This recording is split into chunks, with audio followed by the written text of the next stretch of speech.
Good evening, everyone, and welcome. We are going to be talking about how to heal our leaky gut. We're going to be talking about some nutrients and some herbs, and this comes from an article by Dr. Jockers about 12 nutrients and herbs that help to heal a leaky gut lining. If you have any questions, Dr. Udani is made herself available. You can give her a text, and she'd be happy to answer all of your questions. I wanted to welcome Dr. Udani here with us. She's our naturopathic doctor here at Justine Blaney Wellness Center. And she is such a passionate advocate for your health.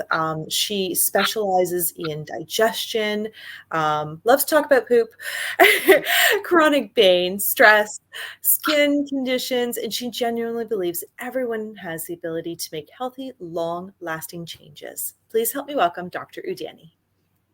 Thank you so much, Angela. Hi, everybody. Good evening. I'm super excited to have all of you join us today. And yes, like Angela said, I do love to talk about poop, but that's not the only thing. I want to hear about everything, all of your health concerns when you come see me. But this is going to be a topic where we do maybe talk a little bit more about poop because it's about leaky gut. So before we jump into that, I'm going to talk a little bit about some of our upcoming webinars. So we have with Carmen, one on volleyball warm-up, exercises and stretches. I'm going to be also talking about mold and allergy symptoms. Is there a connection? Could your allergies be caused by exposure to mold? So that's a talk that's coming up. There's also going to be another talk on skin, especially acne and what it tells about your health.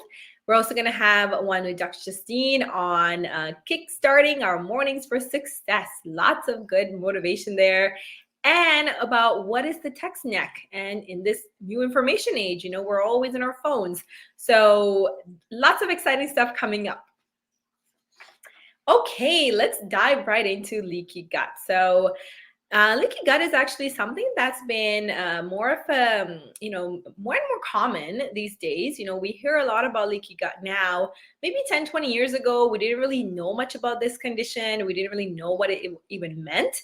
And basically, leaky gut literally means that. So your gut is a little bit on the leaky side. And then when that happens, and we're going to talk about what causes most of the leaky gut triggers from leaky gut. But what happens is when we experience leaky gut, it affects our whole body. It can even affect things like our thyroid, our brain. So it can affect our mood. We can get brain fog, difficulty focusing. Of course, it's going to affect our digestion too, like your colon. You might experience IBS-like symptoms.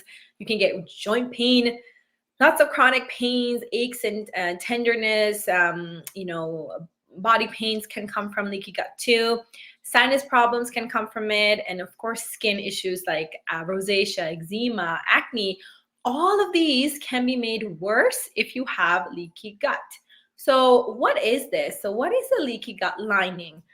So if you think about our digestive system, right, it starts at our mouth and ends at our anus. And, with food, when we eat it, we digest it throughout the gut. Think of it like a big giant tube, right?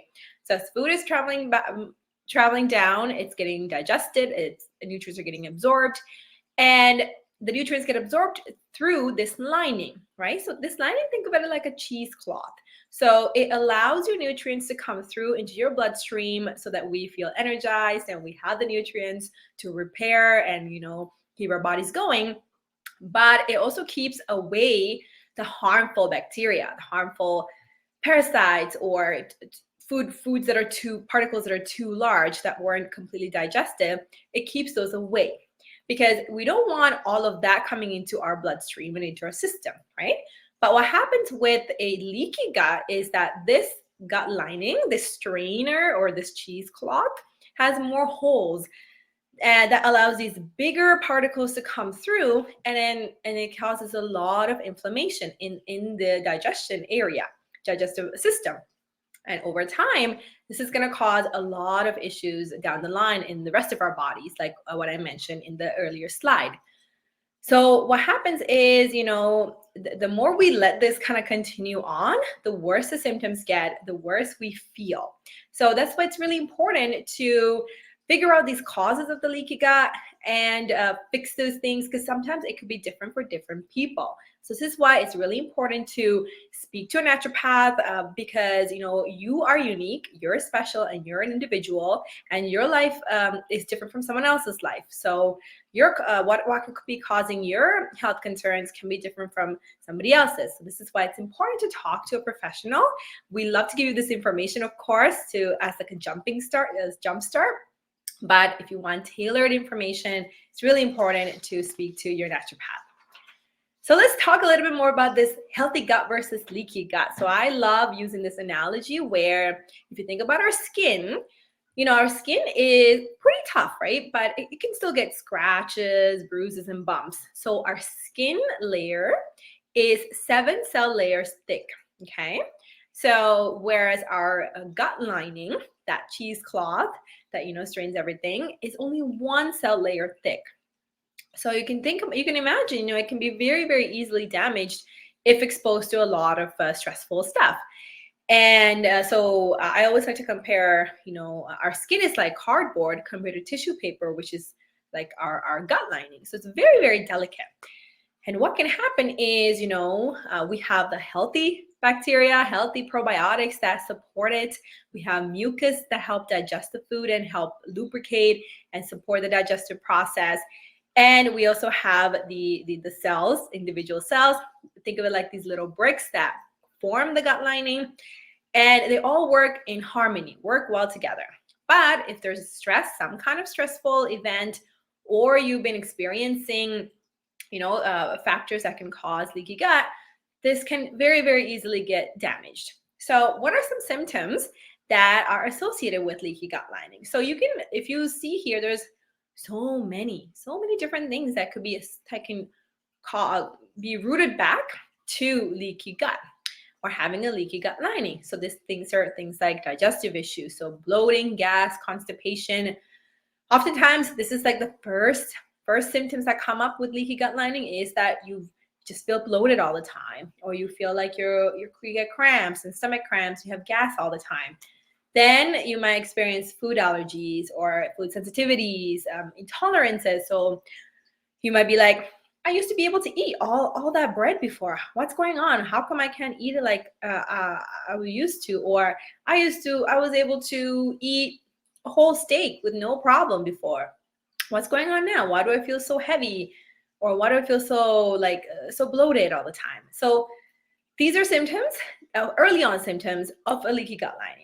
But then if this continues, what can happen is you can get things like acne or rosacea. Eczema can be worse too.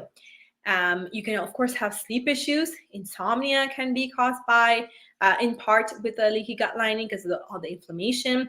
Lots of brain fog. I see with my patients with leaky gut, they come with a lot of brain fog. So they'll try to remember something and they're like, oh, I don't know, I don't remember anymore. Or it's very difficult to focus as well. So memory issues can be linked to leaky gut. Mood imbalances, anxiety, depression, it can definitely be made worse by leaky gut because our gut is where 95% of serotonin, which is our feel-good neurochemical, is produced. So if the gut is inflamed, we aren't going to be producing as much of that feel-good serotonin. And then we're just going to be feeling down. We're going to be feeling more anxious, more stressed. And that's just going to kind of make things worse. So it's a feed-forward cycle. Headaches and migraines can definitely be made worse with the leaky gut. If you notice people that get triggered by cheese or chocolate or coffee with a migraine. So, there's definitely like a food sensitivity issue there. So that could be made worse with the leaky gut. Chronic muscle or joint pain. So, I've had some patients who said when they cut out gluten, they noticed that their joint pain got better. And because, there was a food sensitivity there that was affecting their gut. And the inflammation was spreading to their muscles and their joints.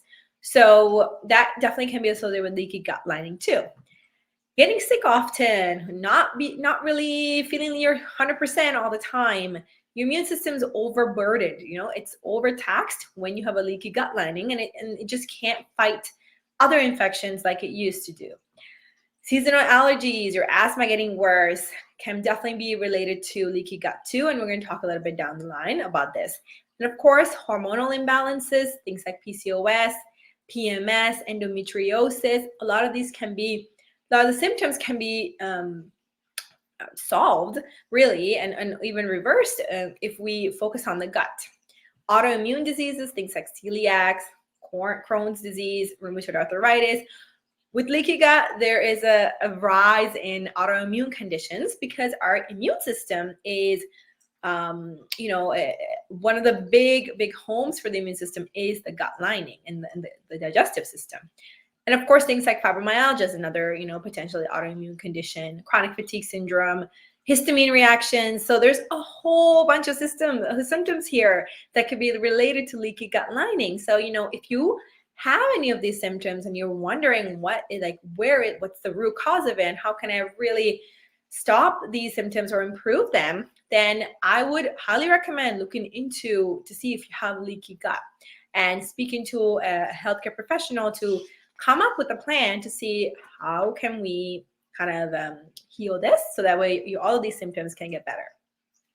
So let's dive into the root causes of gut inflammation. Of course, this is going to be a lot of them causes here, and you might resonate with many of them. You might be resonating with one of them. Just know that everyone's different. Everybody's an individual. So some of these causes can be mean more for you compared to somebody else. And then this is why, in one of my, my appointments, we really dive deep into what is really could be the cause for you. So this is more of a summary of the root causes of the inflammation. So let's dive deep into number one. Number one is, of course, inflammatory diet, right? So I like to think of the body as a balancing act, right? We all experience stress all the time. We experience high stressful days, and some days are low stressful. Some days there's a lot of good emotions, positive emotions. Other days might be, you feel more down the dumps. And, and then same with the body, right? There's days where you might feel really, really sick. Then there's days where you feel like you can do so much, right? So everything is in balance. So even with inflammation, there is a balance, right? So if you have more inflammatory foods or diet or inflammatory actions, of course your inflammation is going to rise, but you can fight it with anti-inflammatory foods, diet support, sleep support, and that way you can lower the inflammation too. So what we want to do is with this slide is to really show you that foods and food ingredients that promote inflammation is going to make that leaky gut worse. So things like gluten, there's a big population that has a sensitivity, even allergies to gluten now. High sugar, high fructose corn syrup, those the Pepsis, the Cokes, the Sprites, so much sugar, and that can really drive up inflammation. Lots of refined carbs, things like cookies, cupcakes, donuts.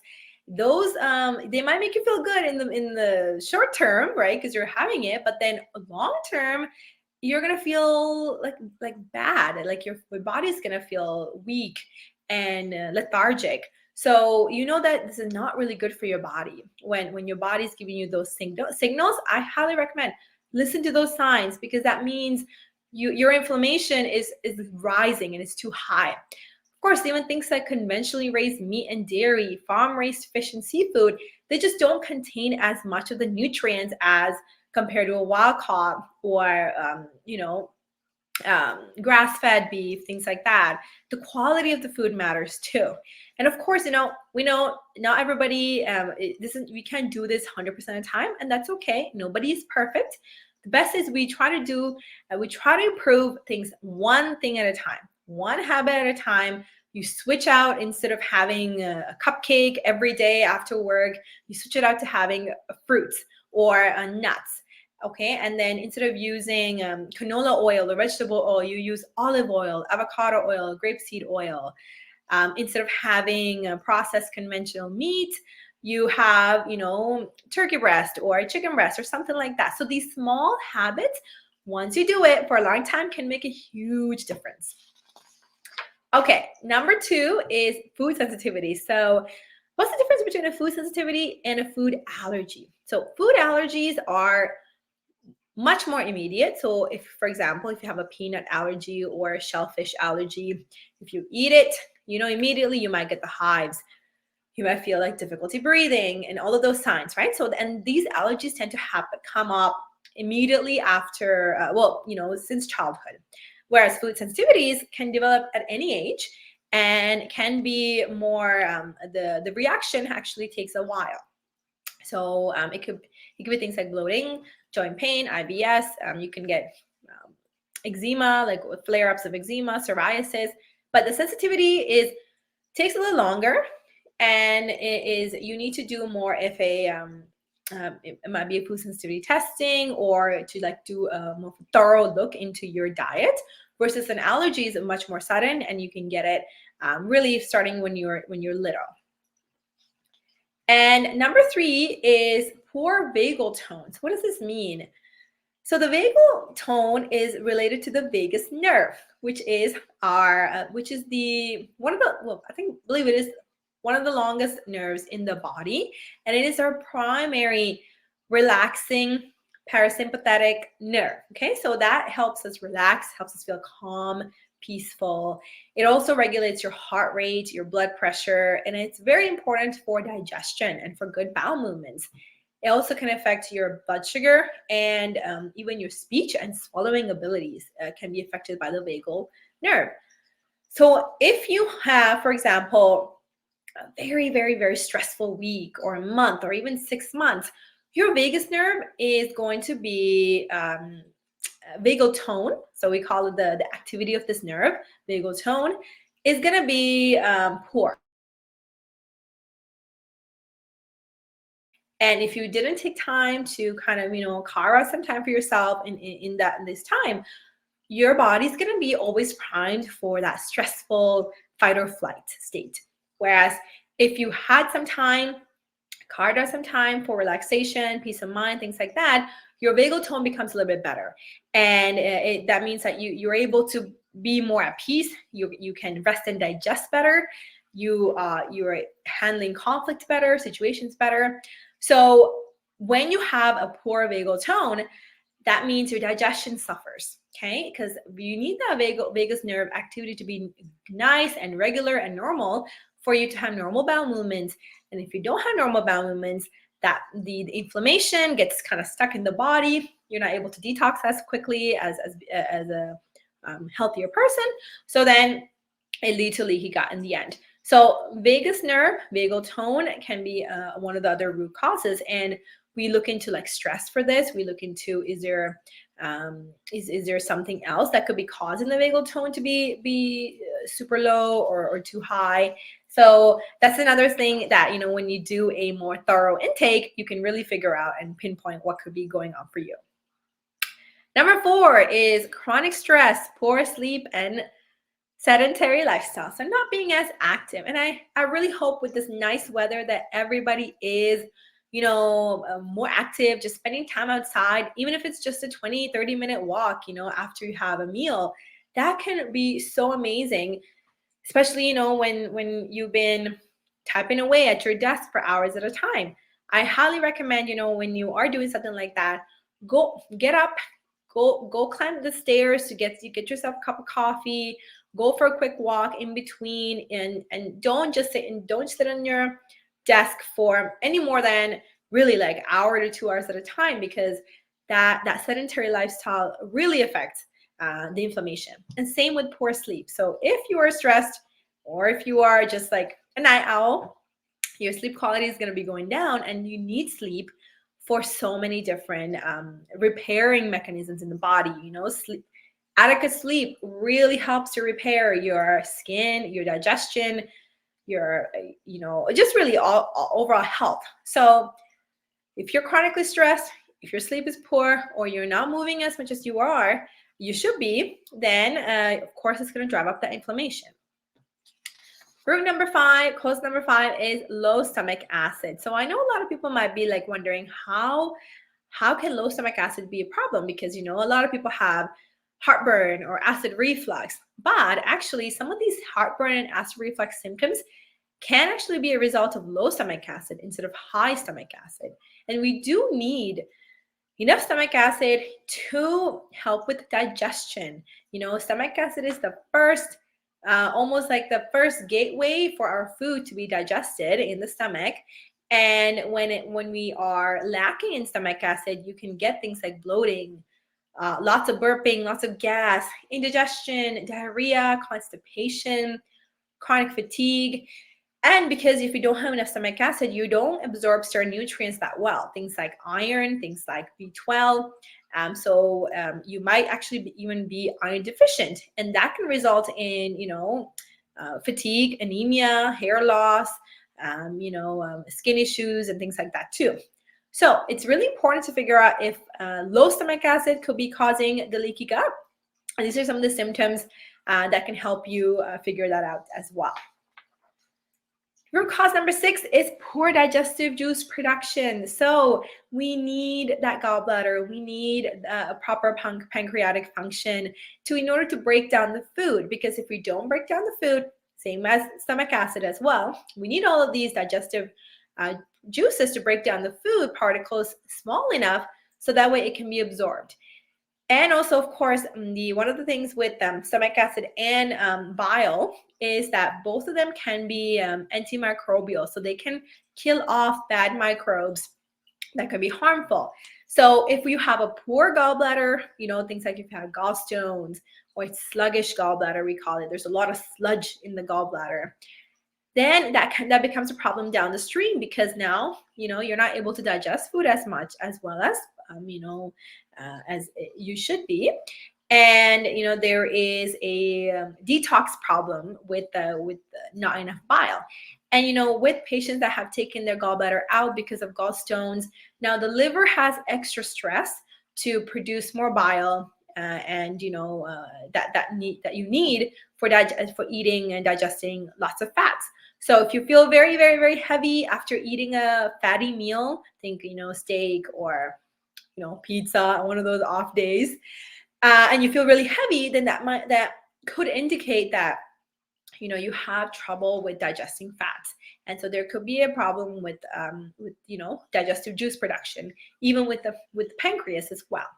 So this is where we would assess, first of all, to see, okay, what's going on with the gallbladder. There's blood work that could be done to double, triple check to see, is your gallbladder in trouble? Is your liver in trouble? Is your pancreas in trouble? Because sometimes these signs can be creeping up, and you might not notice it because it's still in that normal range in the labs. But this is where, someone like a naturopath such as myself, we check every marker line by line, because we do spend quite a bit longer with our patients to make sure that it's staying in the optimal range. So poor digestive juice production can definitely cause leaky gut down the stream, because we're not the food isn't broken down properly, and that can cause a lot of gas and bloating and digestive issues. Gut infections, of course, if you don't have enough digestive juices, you don't have enough stomach acid, and you're stressed, your body is going to be more susceptible for bacteria and overgrowth of bacteria, gut infections. And this is bad, because obviously it's going to cause a lot of inflammation at that gut lining.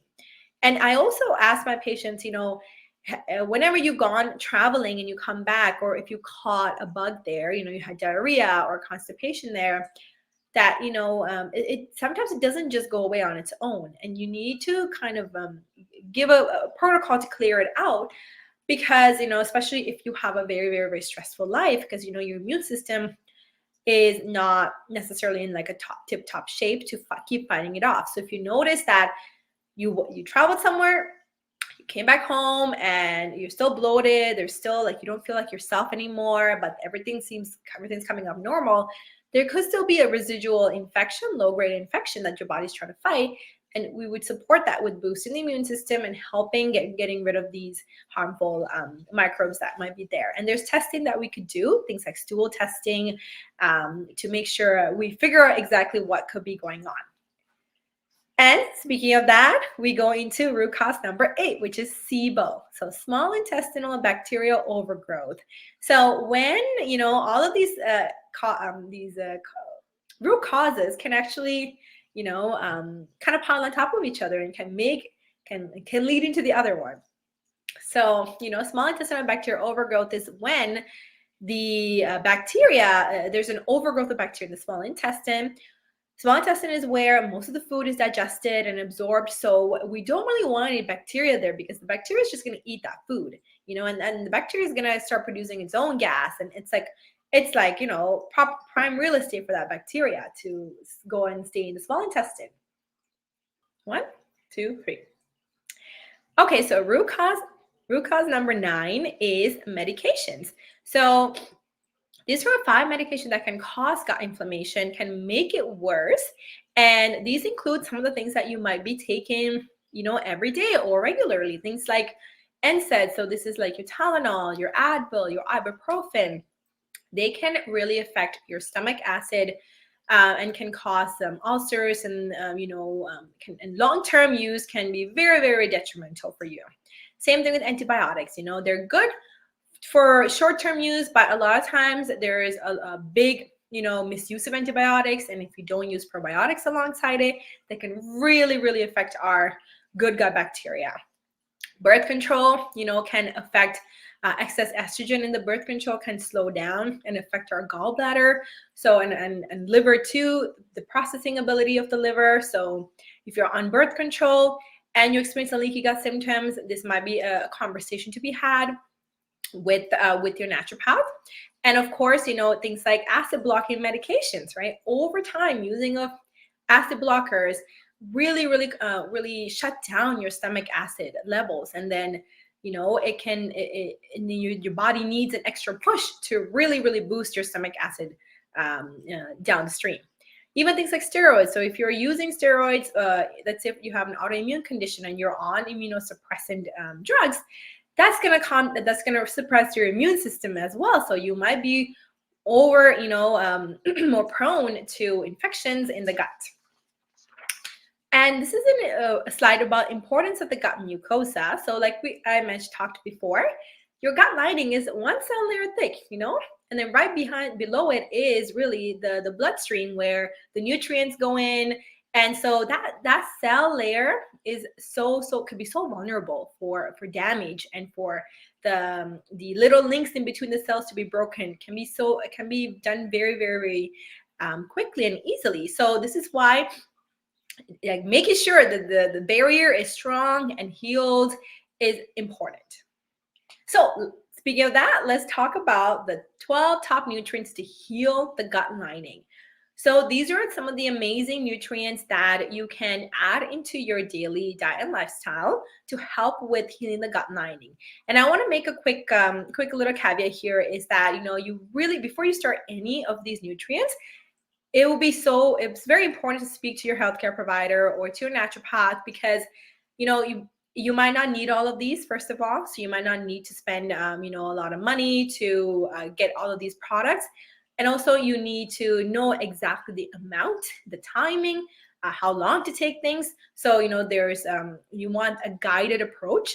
And also if you have very, very bad leaky gut symptoms, so this ones I mentioned before, we need to start with the process of actually eliminating the stressors, eliminating the bad bugs, healing the SIBO, healing the stomach acid, healing the gastric juices first before adding these nutrients. Because if we don't address those causes, adding these won't necessarily make a huge difference. So just want to put that out there first, because it's important that so that you make an informed decision, and also just so that that you're supported when you are ready to kind of take steps to heal your gut lining.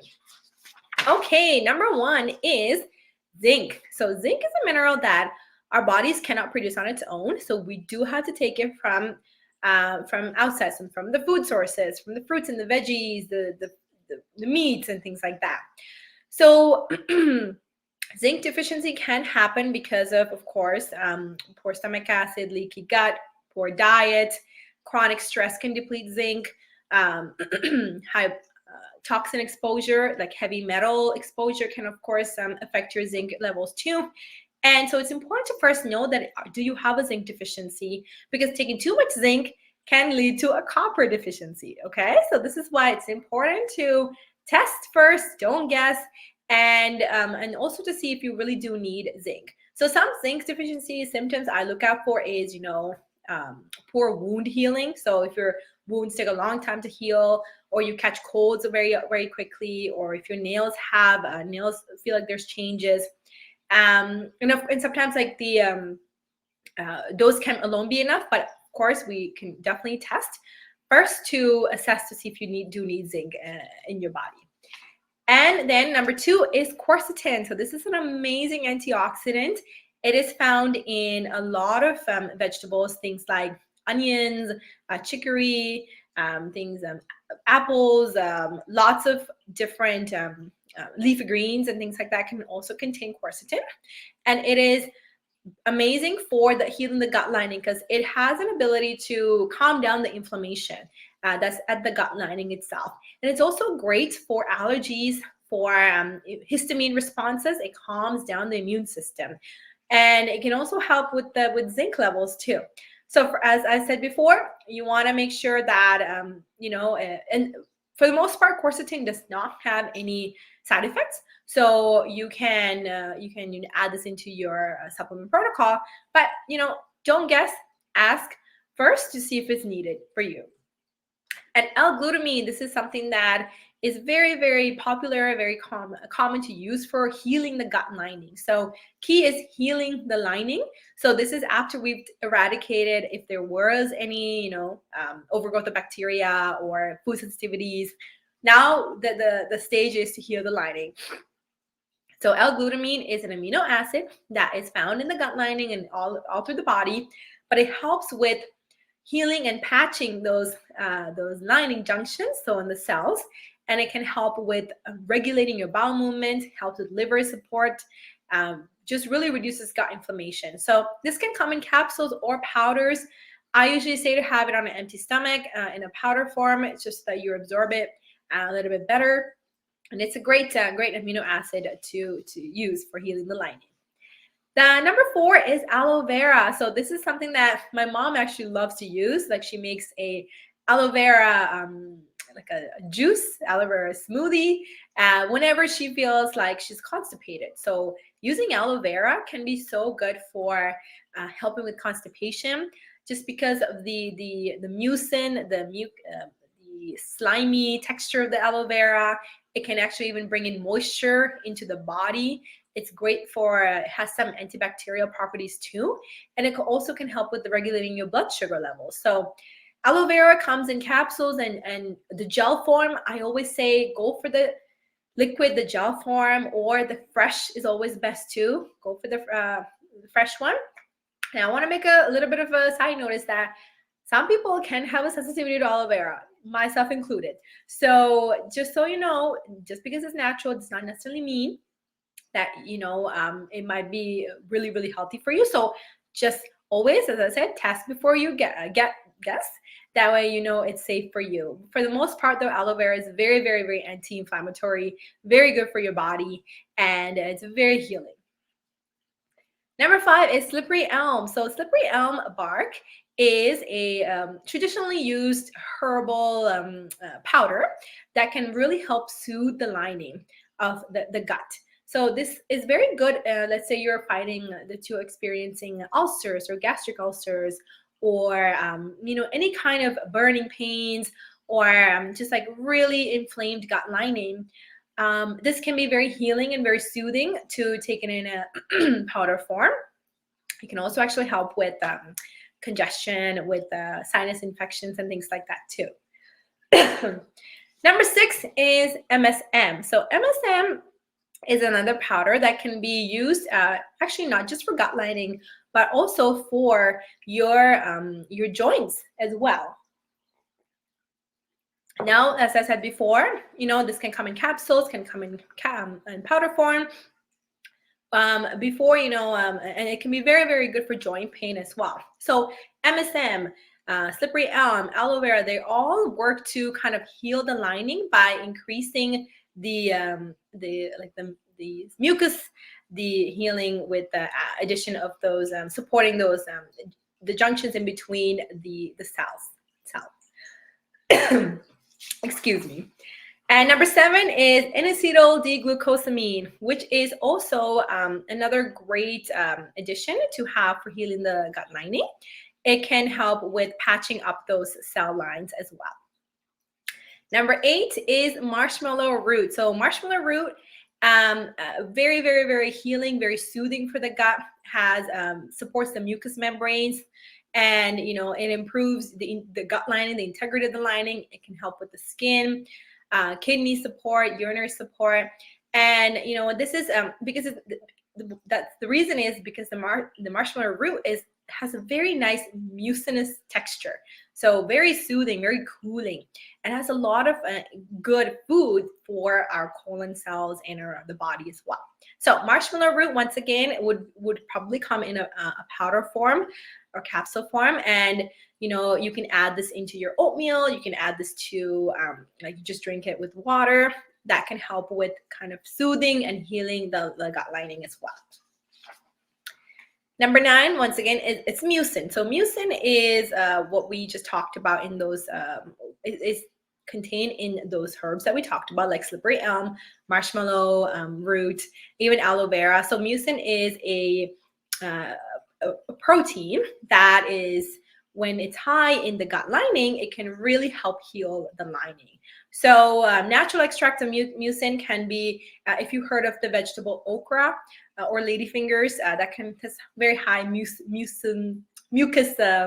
texture to it that can heal the lining. So basically, with what we just talked about, you don't need to have all of these added into your diet and lifestyle, but it's important to just have a few of them that work for you, and add that into that diet and lifestyle. And of course, you can speak to a naturopath such as myself to see what is the right product for you and the dosage and things like that as well. Number 10 is one of my favorite teas, chamomile tea. If you ever had a cup of chamomile before you go to bed, such a wonderful, relaxing, it reduces your anxiety. It's just a great tea to even help with sleep as well. And so this can help with calming down inflammation and increasing your relaxation. And it also has properties that can help with healing the gut lining. And it has a really, really nice, pleasant flavor too. So cat's claw is another herbal extract that can be good for reducing pain, reducing inflammation, and can heal the lining and by reducing inflammation.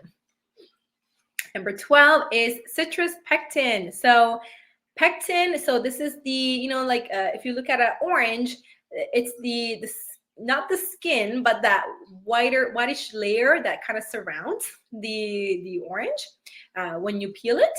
So that has a high amount of pectin or pectin fibers. But you can actually even use the skin of the orange, for example, that has high pectin as well. So citrus pectin is great for boosting your digestion. It's lots of nice fiber that can help with, improving your bowel movements. It can help trap any pesticides, or it's like a binder for different kinds of toxins. So it's great to kind of add into your meals regularly. So there's apple pectin, citrus, so orange pectin, and it is a very awesome product to kind of add into your diet, just to kind of keep the lining smooth and working well. So as we're at the end of this talk, I just want to, kind of reiterate that there is help. There is so much help out there. Sometimes there could be too much information out there about how to heal the gut lining. So this is why, it's really important that, hopefully we want to give you the accurate information. And what you take from this is that everybody is different, and these nutrients and these root causes can be different for every person. So it's important to come and speak to a naturopath or a holistic nutritionist, just so that there's a tailored plan for you. Because leaky gut it can increase so many other conditions. And leaky gut can be a root cause of so many other health conditions. So if we address the leaky gut, you'll notice that your other health conditions, the symptoms start to go down as well. So I hope this was very educational and informative for you. And if you have any questions about this talk, of course, I'm available for if you have any questions. And of course, I have meet and greets as well. So upcoming webinars, we have the volleyball warm-up exercise and stretches with Carmen. We have one on allergy symptoms if they're caused by mold. I'm going to be presenting that, as well as a talk on acne, on what it could be telling about your skin. And Dr. Justine is going to come on to talk about kickstarting our morning with success. And then we're also going to be having a talk on the new age of information and TextNet, what that means. So lots of exciting talks coming up, and we'd love for you to connect with us, Instagram, Facebook, YouTube, website, because we want to, get your feedback about these talks, and also if you have any ideas for future talks as well, please let us know. Thank you so much, Dr. Udani, for being with us here and sharing all of your wise advice. And Dr. Udani is available in our office. You can just give us a call, and she's welcome to do a meet and greet and really look at some of the things that are going on with you specifically. Thank you for having us. Yep. Have a great night, everyone. Have a great night, everybody.